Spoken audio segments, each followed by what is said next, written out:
ndeysaan jox naa ko jibi waaw 5 août 2023 xale yi génn ci mbedd mi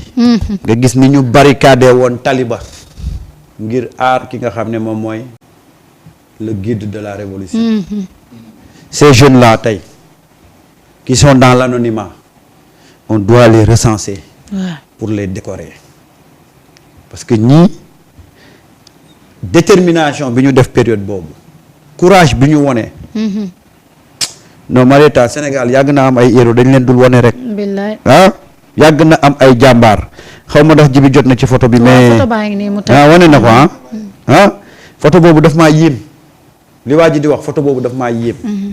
ces jeunes là se sont ndeysaan érigés en bouclier pour protéger leur leader avec des stratégies avec des c'est-à-dire que gis nga Sénégal li may wax le génie sénégalais dañ ko exploité wul en un temps record booy formé nañ bouclier teg seen ay stratégie pour protéger seen leader avec un engagement et une détermination boo xam ne c'est à retenir l'histoire Marieta ndax jeunes yi bu dul woon ñoom police wala gendarmerie dana àgg ca pro danañ ko jël indi ko Dakar buñ ko jëlee doo xam ci yan condition lañ koy jëlee ak lan moo fa naroon xew buñ koy indi ci yoon bi bul xam lan moo naroon xew ci dundu Ousmane Sonko buñ ko indee Dakar bul xam lan moo naroon xew moo tax man ces jeunes là à chaque fois je regarde les photos sama yaram day daw ma xam ne ces jeunes là vraiment Sénégal amal na leen njukkal moo xam jeunes yi nekk Ziguinchor moo xam jeunes yi bokkoon ci lutte bi yëpp c'est des gens yoo xam ne dañ leen war a photo benn par benn ñiñ ci mën a photo et on les xoolal ñu wutal dugal leen ca musée ba fa toog demoon ñu génne fa waajooju dugal photo jeunes yi Marieta ces jeunes là ont ému toute l'Afrique parce que on n'a jamais pensé que Sénégal amoon na une jeunesse pareille moo tax ma ne la ñi bon tuuti lañ mais ñii xeex pour seen réew Marieta ils sont nombreux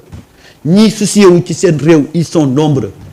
mais malheureusement dañu tolloon ci jamono joo xam ne defkatu yu baax yi duñ leen wane ci penc mi et ñu jëloon ñëpp def leen dans le même sac Marieta gëstulaat nga xool le film de Ziguinchor nga xam ne jeunes yi ils étaient prêts à mourir pour sauver leur leader wallaay lan moo leen ko jaraloon lan moo leen indi woon ci état d'esprit bi pourquoi ils étaient prêts à donner leur vie pour sauver ce guide de la révolution lan moo ko waraloon c'était pas un Sonko beau c'était pas un Sonko qui porte de beaux habits non c'est un Sonko qui a éveillé la conscience de cette jeunesse là c'est un Sonko qui a tenu un discours boo xam ne jeunes yi dañ ci gis seen bopp c'est un Sonko qui a montré que avec moi nous allons cheminer pour créer un Sénégal boo xam ne day prospère pour tout le monde lii moo taxoon jeunes yi étaient prêts à donner leur vie ces jeunes étaient prêts à se sacrifier te gis nga ni ñu ko defee à Ziguinchor noonu lañ ko defee fii à Dakar keroog bañ koy njëkk a woo di ko convoquer wallaay Marieta nous avons des héros nous avons des jeunes exemplaires nous avons une nation boo xam ne c'est regorgé d'hommes de valeur et de femmes et de jeunes filles mais malheureusement au cours de ces dernières années-là on a fait la promotion de la médiocrité ba ñu foog ne bon daal mooy chemin bi gën a gaaw pour réussir moo tax j'ai tenu vraiment à ce que photo bi ñu génnewaat ko tey à jour yi 5 août 2025 ñu fàttaliwaat 5 août 2023 ca Casamance ca Néma ak la femme yu bois sacré ak femme yu bois sacré yi Marieta ay waay ku dese film yi ñu def ko film daal di koy jàllale nit ñi di ci bàyyi xel waaw Marieta tu sais gis nga toog keroog ba xale yi di génn prison Rebeuss mu koy seetaan xam nga lan laa rëccu lu tax aw ma 20 ans lu tax bokkuma woon ci gars yi ñu tëj leen ñu génn parce que dama gis bi ñu génnee sentiment de fierté bi ma amoon ci ces jeunes là je voulais être à leur place où sont ces jeunes là c'est pourquoi je profite de cette occasion là pour rendre un vibrant hommage à quelqu'un comme Diop Taïf bi ma koy gis muy ku génn rek lëng ko ku génn rek lëngu ko ndeysaan. Et ce moment-là moi je ne peux pas l'oublier mënuma oublier l'étape de Ziguinchor mënuma oublier la corniche. am naa benn vidéo boo xam ne ndeysaan Ousmane Sonko ñu ngi ko dawale dugal ko ci oto bi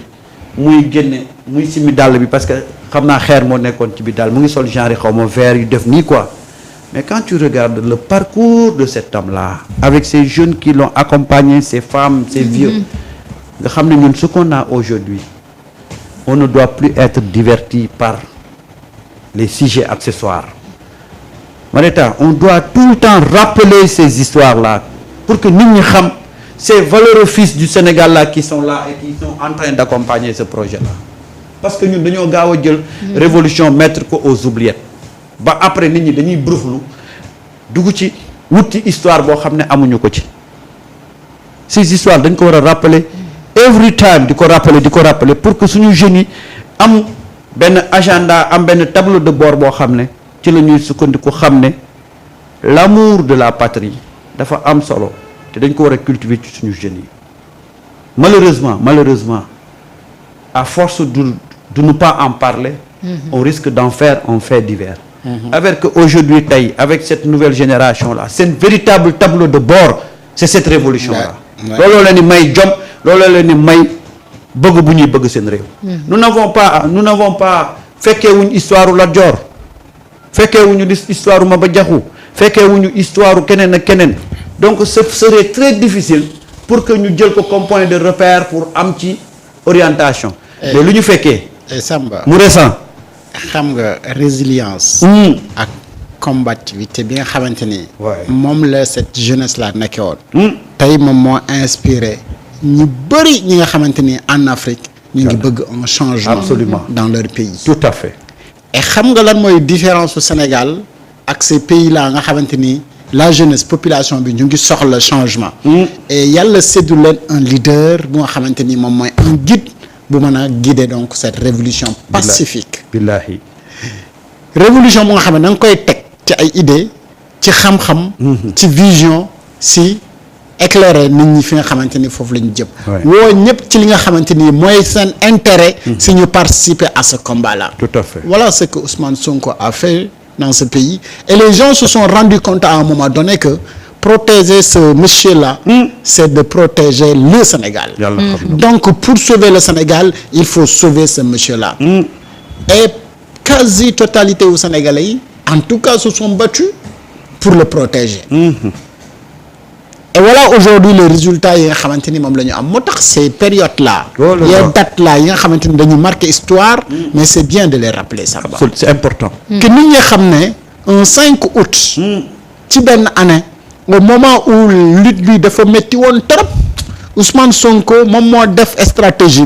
pour dellu fi nga xamante ni mooy cosaanam Ziguinchor et ba mu yeggee ñam fa fekk ne ko doo ñu gën a gore parce que bi nga ñëwee fii ne fii nga ñëw pour wut se refuse parce que fii nga war a mën a déclencher la révolution pour ñu réussir ko ñun tamit dañuy nekk bouclier ci yow. ñoom ñoo la barricade woon Dakar mais fii ñun ñoo lay barricade. barke Rasulullah. et barricade boobu noonu moo sauvé lu bëri moo indi donc la caravane de la révolution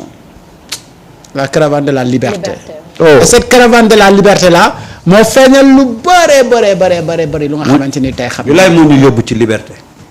et cette caravane là effectivement. moom moo ñu yóbbu ci liberté bi ñu nekk ni tey moo feeñal lu bëri moo tax ñu xam ni ñi fi nekkoon ñooñu nekkee wuñ fi woon lu dul yàq dëkk bi. à chaque fois nag nga di ko wax ñu naan ndax mënoo leen bàyyi gars yi yàqu bee toll noonu moo tax mënuñoo bàyyi di wax ci yàqu-yàqu bi parce que li ñu yàq kenn mënu la wax nu mu toll lu ci nit wax rek am na loo nga xamante ni bàyyi na ko. kenn ku si nekk si ñoom si secteur ba nga nekkoon waroon ko développé woo ko mais dafa doon caaxaan ak cakkaay ak mbumbaay. looloo indi ba yii nii ñii doon kocc ñii di koccal.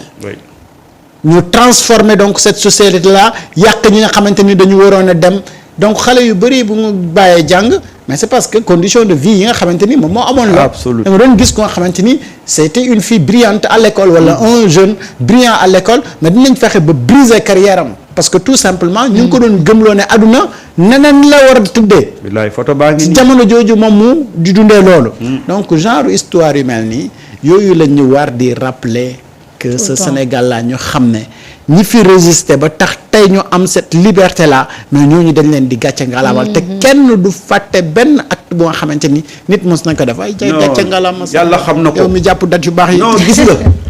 dafa am ñetti image yoo xam ne moo ma marqué ci le parcours de Ousmane Sonko. oui Corniche ba Ziguinchor ak jumping car boobu New York ba muy ba waa diaspora defoon foofu ca États-Unis boobu nag moo achevé Macky Sall gis nga Marieta nous avons aujourd'hui un tableau de bord pour former le citoyen bi ñu bëgg